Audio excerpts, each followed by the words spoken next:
I'm Barry and this is Robyn, and this is our little video for grand designs that they've asked us to do. Robyn... You're going to interview me, are you? All right. Okay. My husband worked in television as a producer, so he's already in interview mode, so we'll let him be. Tell me, how did you come upon finding this block? Oh, you want that story.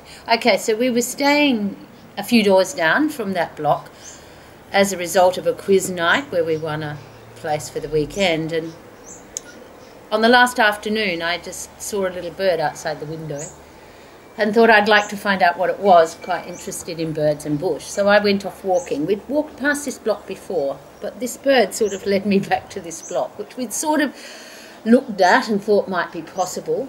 We'd looked at a block in the same street 2 years before that. And I just walked around the block and got a feeling for it. It was very odd, quite eccentric block.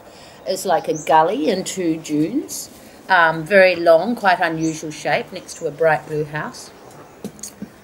And I went back and woke Barry up from his slumber and took him back there again.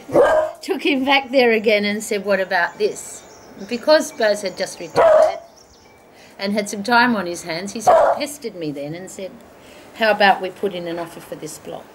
Yes. We were a bit worried about doing that. I'm talking all the time. We were worried about doing that because we weren't sure how you could actually build on the block. And so we looked for an architect. And we found one. Well, we found an architect because we were looking for the best architect that we could find, and someone that had built on that sort of block before.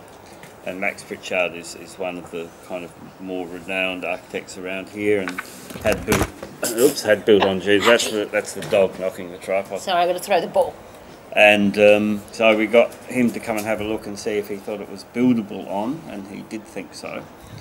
So he's made a design for us, which is basically a house on top of the two dunes, and you'll see the two dunes in this vision that we've got of the property, with the main house being on one dune and then a bridge going across to the second dune with the two studios and or spare bedrooms on it, and then a garage down the bottom where, as you see, we've already started excavating the block. And the neighbours are a little bit worried about it, but that is going to be the shed and a storeroom and music room. Because Baz has got a couple of bands. So it'll be quite social, I imagine. There's a lot of people walk past this block. So we've always said we wanted to do a sea change. The other part of the build that I think is quite interesting, it's not really the build, is that we've got a big farm, and on that farm we've done tons of revegetation with Greening Australia. And on that farm we've got some sheep. And some wombats. But we've never been there to collect the seed all year to be able to plant. We've always had to buy that in. So for this build, we've got this amazing scrub next door, and that's probably one of the main reasons for buying it. The scrub is being regenerated, and we have a house that you just walk past, you can't even drive past. So it'll be really quiet looking out to the bush. In between the scrub, or it actually faces the scrub, which is a conservation area, which is really nice. And because we're up on a dune 4 metres up, we'll have a nice view of that and the Wollonga escarpment behind.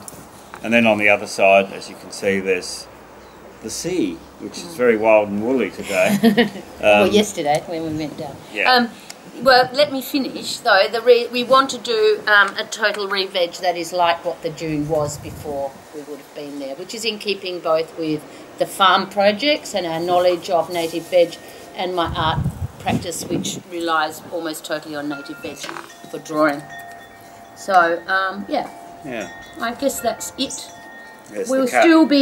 I'll still be commuting to the city, as I have a yoga and art studio in the city, but hopefully that balance will sort of change over time as I age.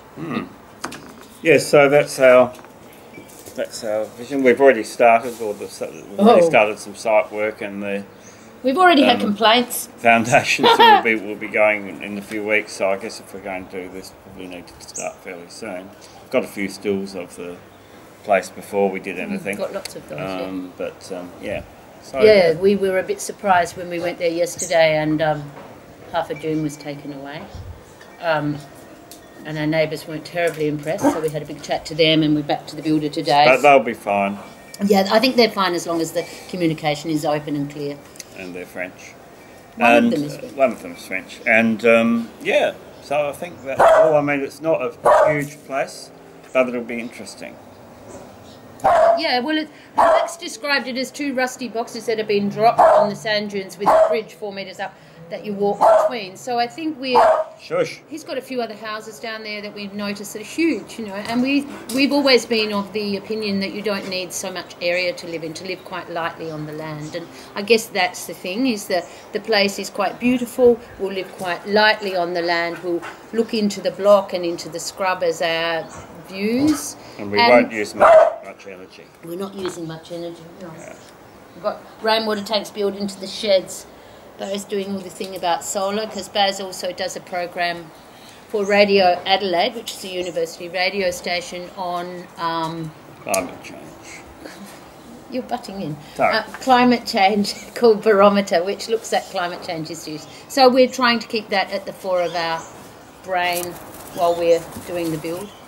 Yeah. And we imagine that we'll have a bit to do with, you know, choosing everything, of course, and maybe I'll do some artwork to put in the building.